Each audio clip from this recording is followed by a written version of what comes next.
Oballa, public policy analyst Arnold Maliba, and joining us from Mombasa is communication strategist and political analyst Mark Bichache. Mark, welcome to the conversation. Let me come to you. We had already laid the foundation for the conversation. What is your take, real quick, on Monday's protest by Azimio and the promise of more to come, twice a week, and the position by government, of course, to, as it were, not take it lying down or not to be backed into a corner? Mark.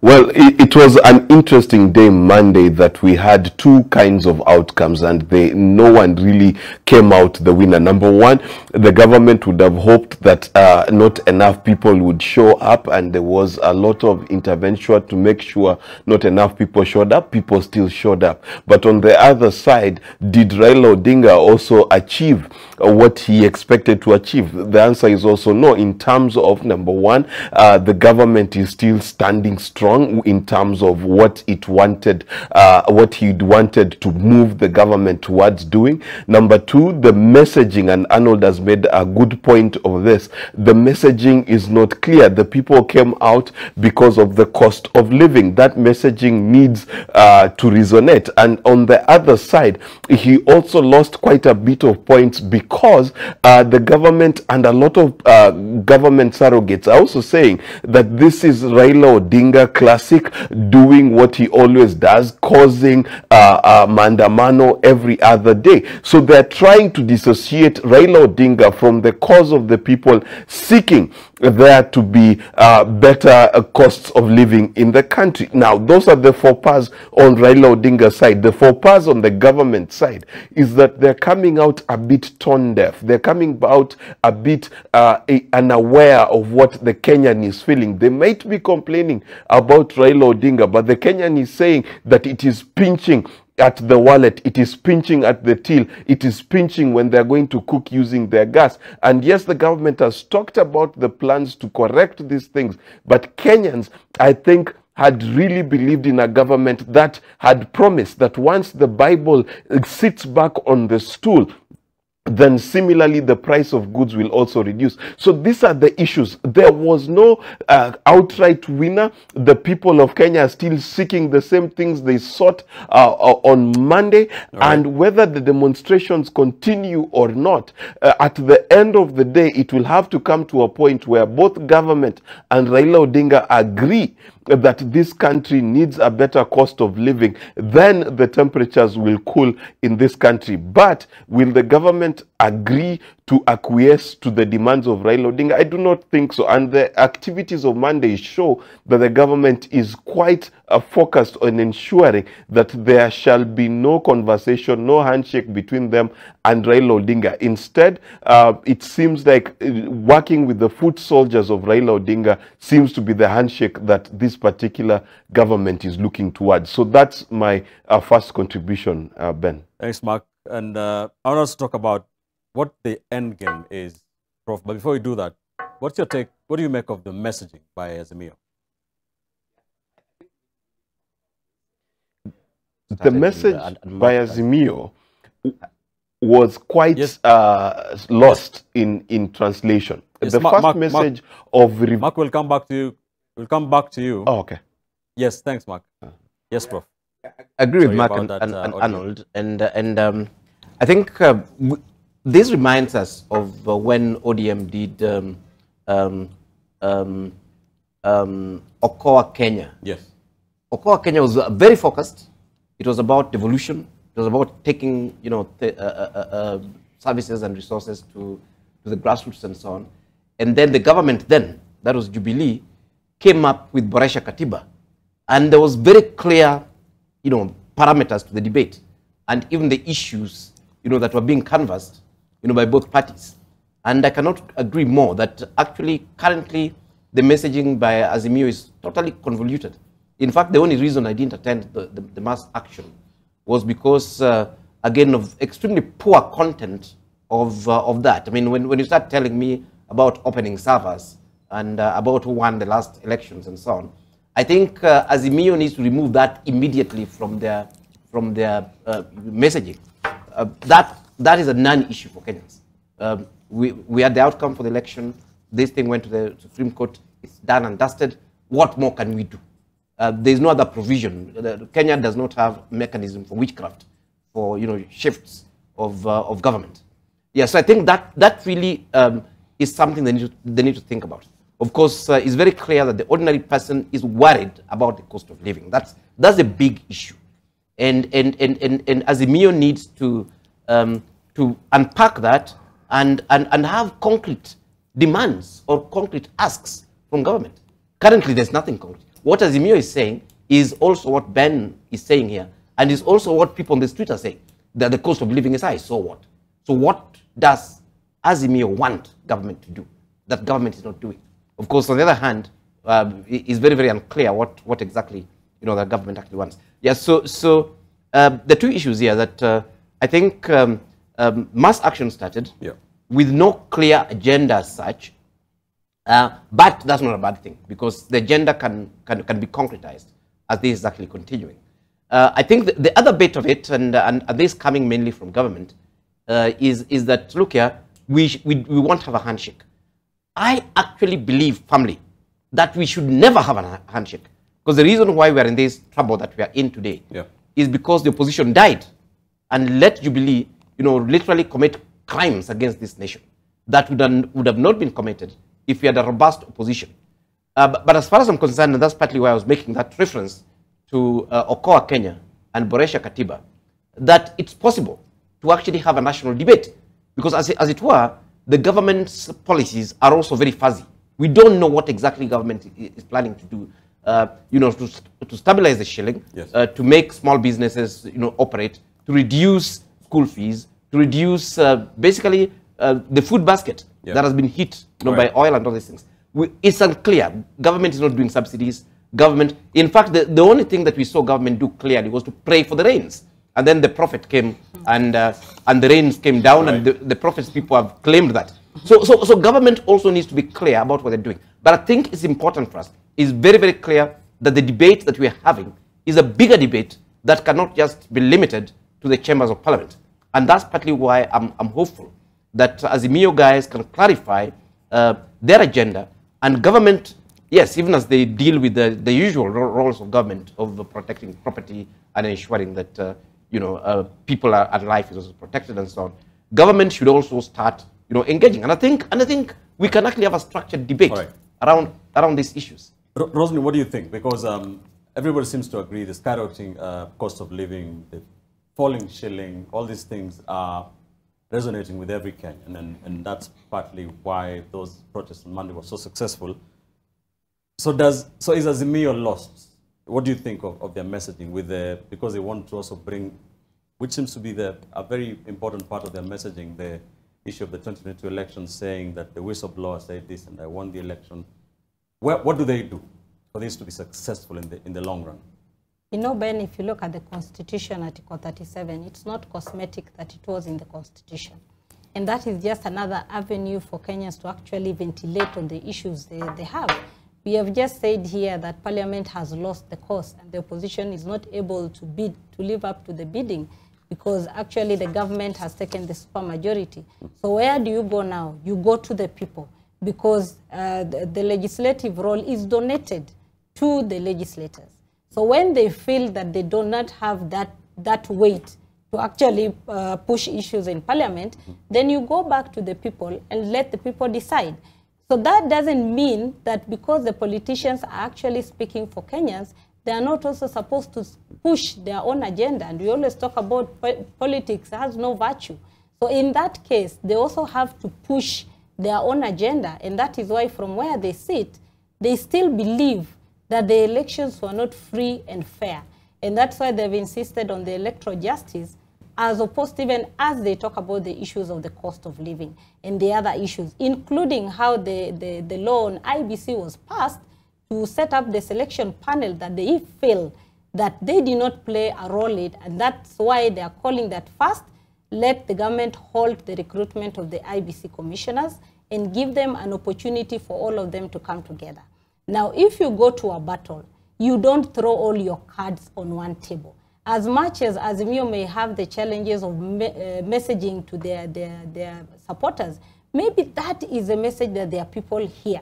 so that when they come and talk about the cost of living, and you also bring in the issues of injustices that you feel, then all of them together, then you can actually whip emotions. And I'll backtrace that during the handshake. If we didn't have the handshake, and I think one of the issues that came up in the handshake was the national ethos, we actually for the first time had a peaceful elections in 2022. If we didn't have that handshake, I don't think we will have had peaceful elections. So the handshake might have had its worst, but it also had some of its good. And William, being who he is, and his team capitalized on that to actually whip emotions and say, this is a void that has been left by the handshake people. Now, this is how to talk to Kenyans. Because if you look at the Kenya Kwanza people before the elections and what they were telling their supporters, we were talking about bottom-up. We were talking about 50 years of injustices to the people. And that was going to change by this government, starting with Mama Mboga and the border people being appointed to cabinet and other top positions. We saw the people who proposed William Ruto and Gachagua was a Mama Mboga and a border. I am still waiting to see them being appointed to government offices so that we say we start from the bottom to the top. So it's high time now they walk the talk. Arnold, the president doesn't do himself any favors when he appoints 50 people to cabinet chief, what are they called? Chief administrative secretaries positions. And there was one today without any vetting by parliament or anything. Then this gives the opposition ammunition to go to the streets. But on the other hand, he's saying that, please give me time to work. I'm just, putting my office in order. Give me time to work. Is it too early? Does the president have a point, or does he have to engage Raila and Azimio now? And Kenyans, for that matter? There are at least a number of ways of looking at what you're trying to say. Number one, what the president is doing today, when we speak about the 50 CASs and the way he's actually bringing up new offices, later on this evening, actually, we had some, I think, 3 names also appointed. He's not actually doing anything that his predecessors have not done. We will go back to the crisis of messaging. And it's on both sides. One thing that is actually happening, and it's happening, let me say seriously, is that the government communication arm is seriously failing government. Two, I would love to know if really this government has got a political affairs office, because a lot of these things could actually be managed from that particular end. There is nothing new here that they are really doing. And again, I think William Ruto is suffering from the peril of politics of honesty, because he promised a lot of the people he worked with and the people he worked with, that he will give them a few things here and there. And he's trying to stick to that. You know, it's easy to actually say that Mwai Kibaki stiffed Raila outside of the MOU. But in statecraft, you realize that once you've gotten in, there are other things you actually can't do. And that if you are to do them, you might not have a republic to run. So that is why sometimes people backtrack. So William Ruto is just suffering from the fall-off of politics of honesty. Now, looking at what he's done here, the 50 CASs, if you look at that, they've actually worked tactfully to ensure that those guys do not get to vetting, as it would for anyone who's actually trying to help his friends. If I told you that if you took me to battle, and if I win, I'll actually ensure that you get things easier, I have to deliver on that. So on that particular end, he's delivering well. But going back to the communication issue is that the people in government, handling government communication, for example, they have not taken advantage of the harvest we had last year that brought down the cost of flour. It's now going up, for example. They've not owned up that.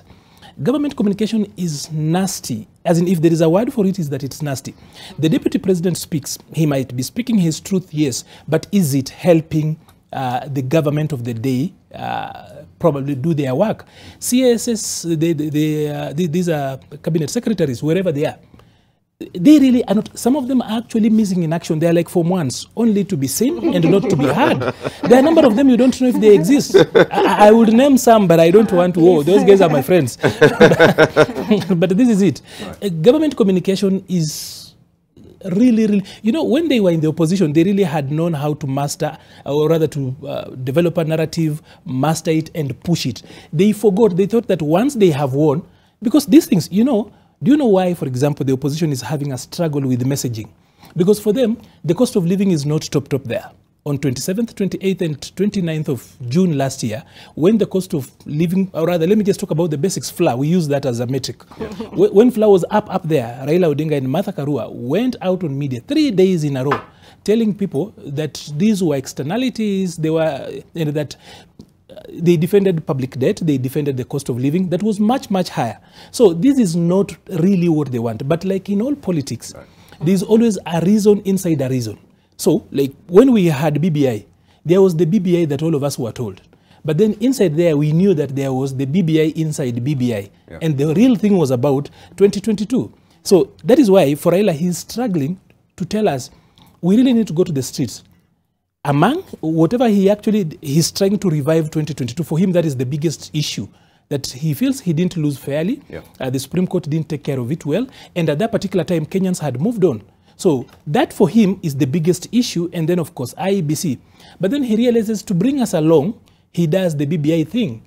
He picks up few things that look like what we need, and then like salt he puts up there. But then, Ben, we also need to say this, that demonstrations in and of themselves are not bad. You know, the filibustering, the demonstrations, the push and pull, the fights, the noises that come with democracy, that is the salt of democracy. That is what makes democracy sweet. Like Churchill said, that democracy is the worst form of government, except for all others. As in, there could be others that are good, okay. This is also terrible, yeah. But then there's nothing better than this. So, from where we sit, I think this government needs to sort out its communication. That's where they are failing. Because the truth is that the cost of flour today is not as bad as it was in August. But have they communicated and streamlined that? Right. No. Okay. Things about the cost of living, for example, Ben, again, just as a finalize on that particular point, is that agriculture is partly devolved. And that is how we make food, right? So why, for example, isn't Azimio sending demonstrators to governors' offices, for example? Because they're in charge of agriculture. Governors out there are giving subsidized fertilizer and seeds and everything else. So part and parcel of that particular part of this particular solution, or what they're calling for, is within devolved system. But they're not going there. That's what I'm telling you. It is a problem with communication, and I do not think that Kenya Kwanza's political affairs directorate or office, if they have one, is actually functional. It's not. All right, good question. Mark Bichachi, let me come to you. Azimio have a myriad of things they have said they are going to the streets for the government to address. Top on that list is the skyrocketing cost of living and the issues to do with the 2022 elections, saying that it was not free and fair, and that the IBCs, the process of reconstituting the IBC is not being done in accordance with the law. The president, on the other hand, says, look, give me time to work. He says Azimio is making this worse by holding demonstrations twice a week. He's also saying about the political issues, look, prepare for 2027. What's the end game here, do you think? Well, the end game, first and foremost, is Azimio is working very, very hard to make the first year and perhaps even the first term of William Ruto very, very difficult.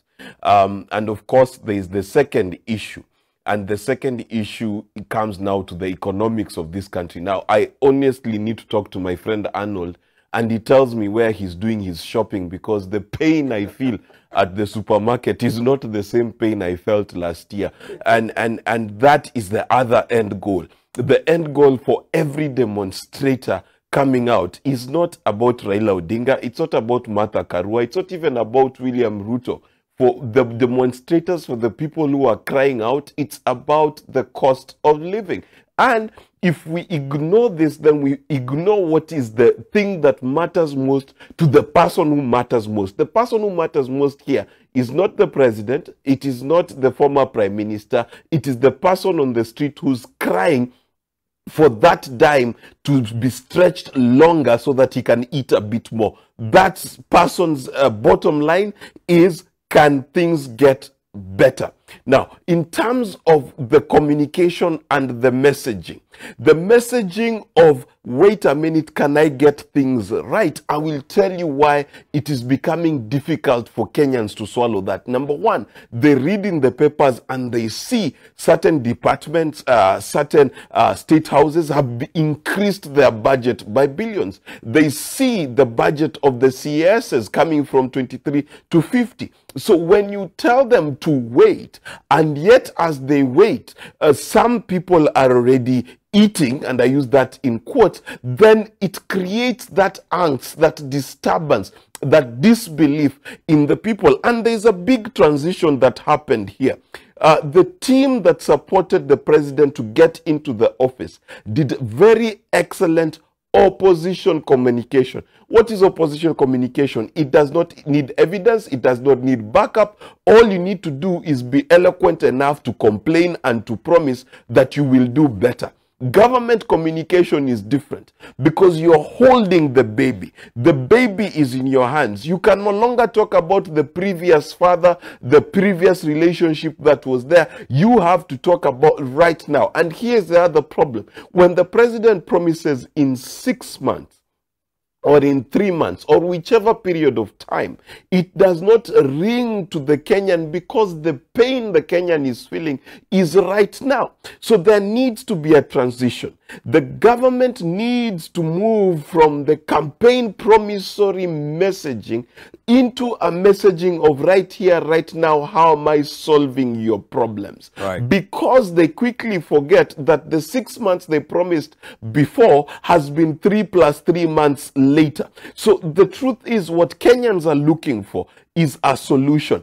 And the Raila Odinga function will continue to fail if it continues to sing this question of 2022 and servers. Kenyans have given up on that. The only reason Kenyans are going out on the streets is because they don't know where Arnold does shopping, where things are better. Thanks, Mark, for that. And the germane issue is, what's the end game? And I want to ask the lady and gentleman in studio that question. But before that, let's take a quick commercial break. Let's pay some bills real quick. We're back shortly with this issue of mass action by Azimio. What's the end game by both sides of the political divide? Stay with us.